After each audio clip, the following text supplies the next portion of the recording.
Koottar SNLP സ്കൂളിൽ കുട്ടികൾക്കായി സർഗോത്സവം എന്ന പേരിൽ കലാമത്സരങ്ങൾ സംഘടിപ്പിച്ചു. ഉടുമ്പൻചോല താലൂക്ക് ലൈബ്രറി കൗൺസിലിന്റെ ആഭിമുഖ്യത്തിലാണ് പരിപാടി നടന്നത്. വ്യത്യസ്തങ്ങളായ ഇനങ്ങളാണ് പരിപാടിയെ ശ്രദ്ധേയമാക്കിയത്.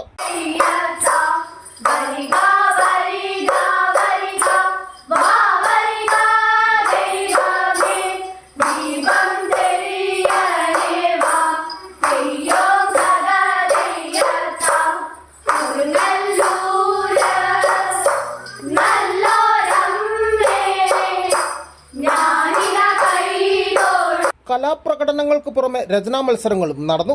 നിരവധി കുട്ടികൾ പരിപാടിയുടെ ഭാഗമായി. ഉദ്ഘാടന സമ്മേളനത്തിൽ രാജേന്ദ്രൻ തണ്ടാശ്ശേരി അധ്യക്ഷത വഹിച്ചു. കൈരളി വായനശാല പ്രസിഡന്റ് PT ജയ്ജുവിന്റെ അധ്യക്ഷതയിൽ ചേർന്ന സമാപന സമ്മേളനം കരുണാപുരം പഞ്ചായത്ത് വൈസ് പ്രസിഡന്റ് സാലി മധു ഉദ്ഘാടനം ചെയ്തു.